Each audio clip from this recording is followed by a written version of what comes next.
Welcome to In Conversation With, a Hollywood Reporter podcast produced in partnership with Apple TV+. In each episode, we sit down with the creators and stars of some of TV's most compelling shows to hear more about what went into bringing these stories to life. I'm Michael O'Connell, senior writer at The Hollywood Reporter.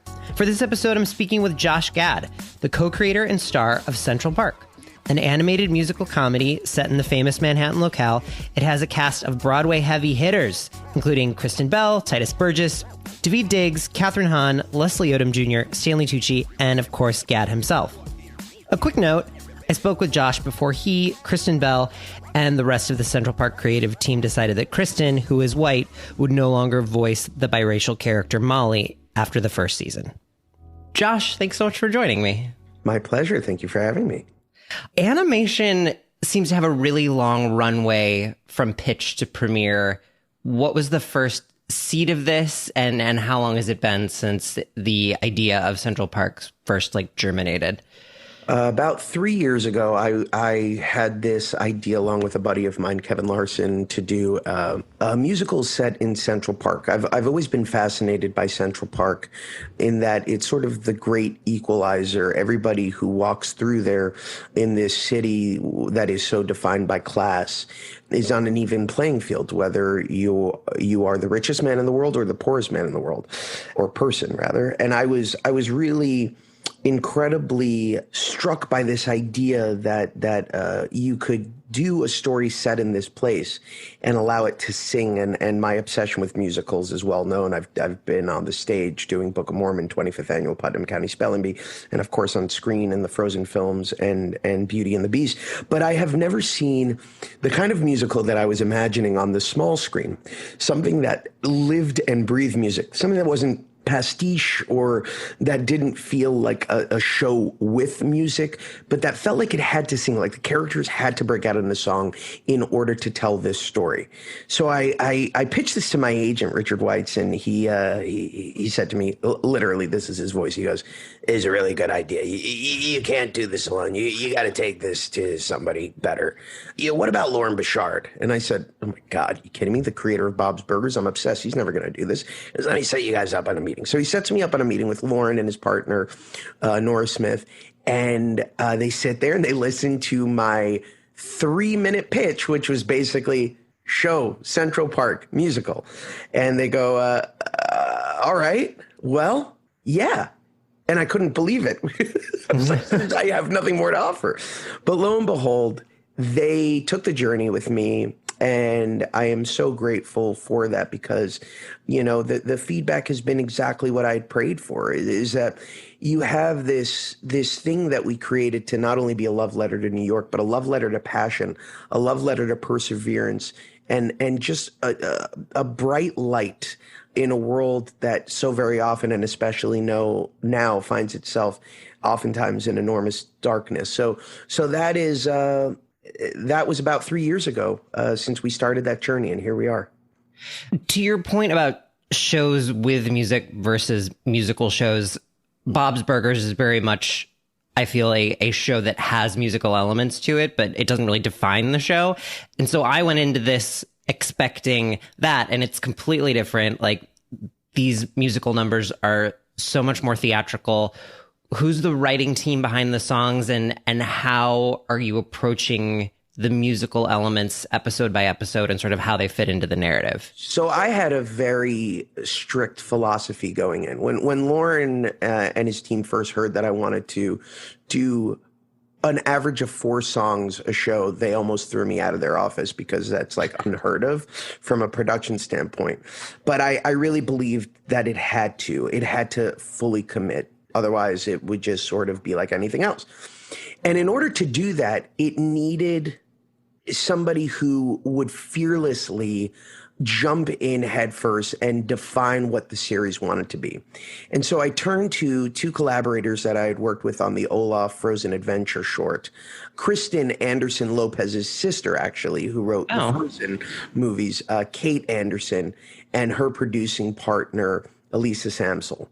And the 2 of them I knew from taking on these incredibly iconic characters in Frozen and bringing new songs that I thought were equally iconic to the original films, I knew that they were capable of the task. I didn't realize just how brilliant they were going to be.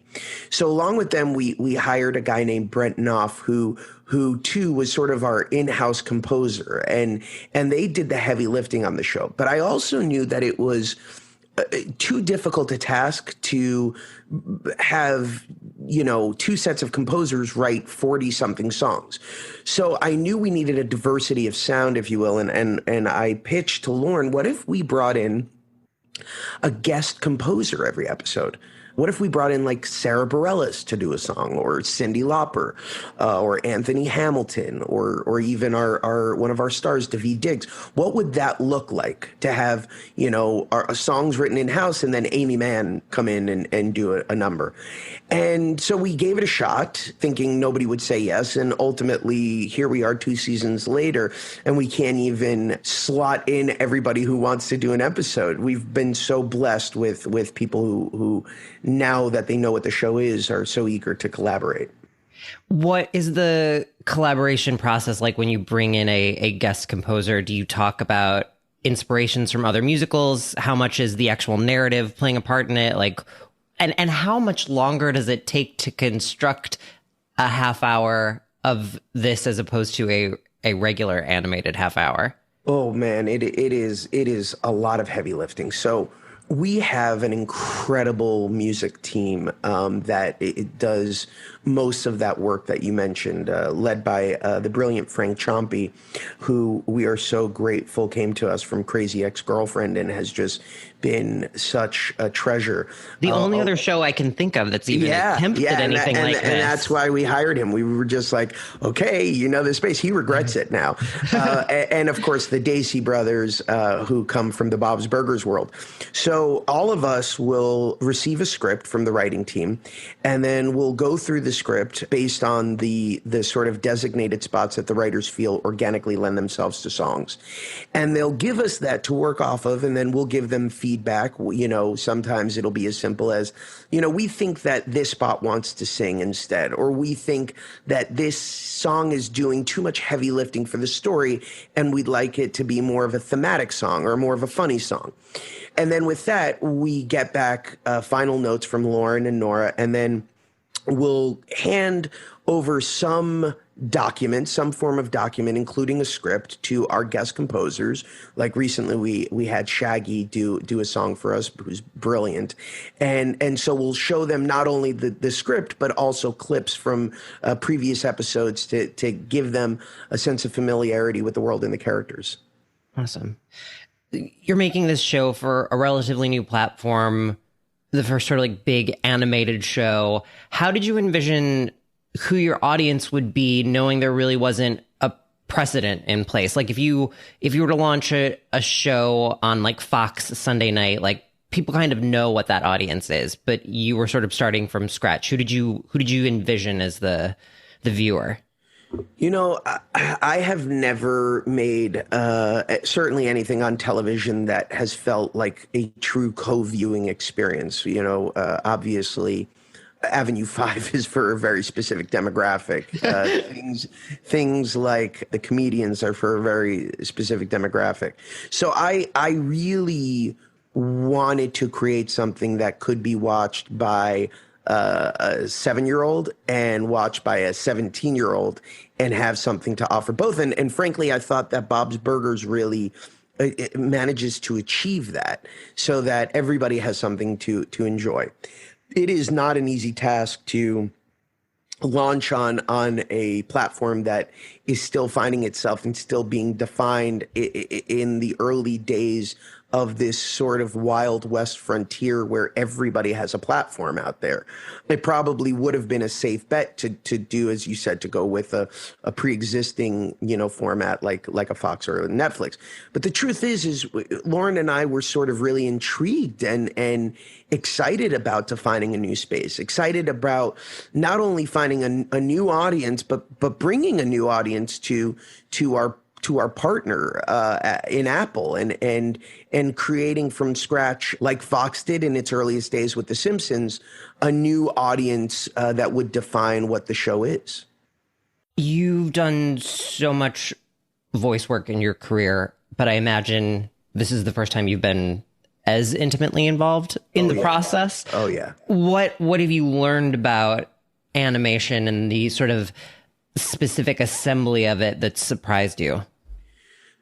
It's a lot of work. My hat, I tip my hat to all of the incredible animation teams that have done, all the heavy lifting on the projects that I've been a part of, from the Frozen franchise to Angry Birds. I really do have a whole new respect, because I now am the one who is watching the evolution from thematic to animatic to color, and going through that process and seeing just how much manpower and how much work and effort and artistry and craftsmanship goes into every single frame of every single episode, especially when you're talking about animating 4 musical numbers, which is, I mean, it is a feat that has never been attempted, to the best of my knowledge, on television before. It really does just blow me away, especially because we're a show, unlike a lot of others, that has continued through quarantine. We just last night, I was giving notes on an animatic that was pretty much produced all from the safety of everybody's home. That's a pretty crazy thing to think about, that you can create a TV series from your homes, but that is what we're endeavoring to do right now. I mean, the appetite for animation right now is huge, because it is one of the few things that you can produce remotely. Where in the process on season 2 were you when you guys had to sort of reconfigure and start working remotely? So we were 3/4 of the way through the writing and the early production on season 2, thankfully. And, we have continued to write about half a dozen scripts from quarantine, continue to animate about a dozen new episodes from quarantine, and continue to write again about 40 songs from quarantine. So there's a lot going on with a lot of spinning plates. I imagine that the songwriting would be one of the more difficult things to do remotely, because it is often such a collaborative experience. That's right. That is right. So, the songwriting is never something that we do in person normally. It's something that we send a brief to somebody, and then we get back what we get back. So that's true. What does change, though, is production of music, meaning it's very difficult to match the quality, the sound, and the feel of a song that is produced in a studio, as opposed to a song that's produced from whatever mics we can find on Amazon, and whatever we're given in terms of our artist space to record from. So that's been a challenge. Voice wise, you assembled quite a murderer's row of musical talent, Broadway veterans. How early in the process did that come together, and was this always your wish list? So it's very strange to say, because it sounds insane, but the cast was assembled before we even knew what characters we had to work with. Lauren Bouchard, in creating Bob's Burgers, he wanted to create a group of people that he was friends with, because he knew in success he would want to spend many years with that group. So he empowered me with the same philosophy to go out and cast a wide net to see who would want to come and play with us on this ill-defined concept that we had at the time. I was really blessed to have pretty much everyone I went to say yes. I mean, it was, people like Leslie Odom Jr., who I went to college with and have watched explode off of his brilliant Tony Award-winning performance in Hamilton. People heard of it. Yeah, people like Daveed Diggs, his co-star, another Tony Award winner. People like my Frozen co-star, Kristen Bell, or the brilliant Titus Burgess, who I have been obsessed with on Kimmy Schmidt, and way before that, and A Little Mermaid on Broadway, and of course, the brilliant Catherine Hahn and the one-of-a-kind Stanley Tucci. So it was a murderer's row, and we were so grateful that everybody took a leap of faith with us. It's interesting because so often in animation, there is a pilot script and some like idea of aesthetics before casting comes into place. And in getting the cast, like so many cartoons are just like either overwhelmingly white or devoid of race completely because they're animals or whatever. But you were able to really like represent the cast like more visually in this, which is quite atypical in animation. Shouldn't be. I wish that weren't the case. I mean, we went in just wanting to create the greatest ensemble we could think of, and an ensemble that frankly didn't BS the audience in terms of their singing prowess. Because if you're doing a musical, you better get people who can truly sing, and that was at the forefront of our thinking. When did you decide that you wanted to be part of the cast and that you would be playing this sort of narrator? I didn't want to be. I actually felt like I was, not unnecessary. Our partners at 20th and Lauren convinced me to find a place for myself, which frankly was like the least of my concerns. But I said, what I would love to do is I'd love to be almost a source of consciousness, like the conscience for Owen and the family, a la like a Jiminy Cricket gone wrong. I love this idea of a sort of narrator who isn't very good at his job. Lauren and I both grew up with that Disney version of Robin Hood, who has that like character that sings at the beginning, Robin Hood and Little John Walker. Yeah. Or is and so the idea of like having a character like that with a violin was really intriguing to us. We were also inspired, of course, by the character in Something About Mary, and so we sort of took an amalgamation of these different ideas, characters like Bert in Mary Poppins and the aforementioned ones in Jiminy Cricket, and created Birdie out of that. You described the show as an event series. You went into it with a 2-season order. How do you sort of like balance the freedom that animated storytelling allows with the fact that you have this sort of like specific narrative guiding the plot in this? Well, what's really interesting is I think the audience is going to find over the course of the season, the show evolves into a much freer episodic feel. We felt early on like what was really working for us was a loose structured, story-driven series that didn't necessarily force you to have to see one episode in order to appreciate the next, but to those who were devoted to the show would pay off things that were set up early on. And so as the season progresses, I think it just gets looser and looser, with still the overarching theme of Bitsy wanting to buy this park. Which is just so unfathomable. Is it though? Like that's the thing is when Lauren and I started this, we really, bandied about a couple of different ideas and at the time we were like, well, could somebody feasibly do this, or what would it take? And literally as we were discussing it, the administration was selling off public lands from some of our national parks, and we're talking about like thousands of acres in Utah, thousands of acres in similar states where these lands have just always been protected. So people don't even know to think for a second, could that happen? So I think it yes, in some ways it's unfathomable, but isn't so much of 2020 unfathomable? And yet here we are. Here we are.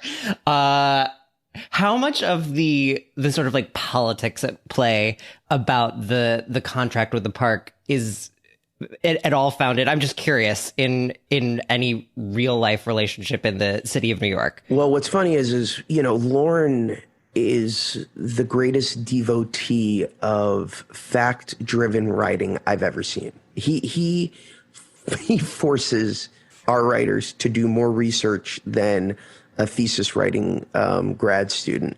And that research is all based in what, can effectively be described as fairly factual. Would it take a lot to sell the park? Yes. Is the park somewhat a fragile entity?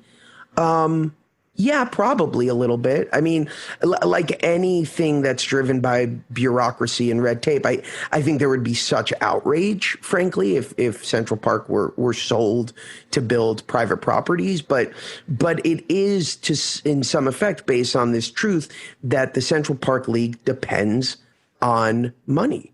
And without that money, the park would maybe go down a notch in terms of its effectiveness, in terms of its beauty, so I think a part of that is really based in reality. What were your favorite cartoons growing up? TV cartoons? Yeah. Oh man. Well, depending on when you would catch me, early on it was that killer lineup of those Disney cartoons: Tailspin, Darkwing Duck, DuckTales, Chippendales Rescue Rangers, sort of the early part of my life. Then I became a Simpsons devotee, and then when Family Guy first came out, I'll never forget seeing the pilot for that airing after the Super Bowl, I believe, with the Rams. And the second the Kool-Aid Man came out and said, "Oh yeah," I remember thinking to myself, "Oh my God, this was written for my sick sense of humor," And then over the course of the last couple of years, I've become incredibly drawn to the BoJack Horsemans of the world, the Rick and Mortys of the world, the shows that are sort of taking things to the next level, breaking them apart and putting them back together, and of course, Bob's Burgers. Yeah. How are you thinking about the lifespan of the show, knowing that it is as labor intensive as it is, but in success, animation seems to be able to run in perpetuity? Like, we were 7 when The Simpsons went on the air, and it's still on the air. I don't think about it on those broader terms. I think about it on a day-to-day basis. There's so much that has to go into making an episode that I thankfully, I don't have the luxury of a 30,000-foot view yet. I never want to wear out my welcome with anything that I do. And I think if there ever comes a point where I'm like, you know what?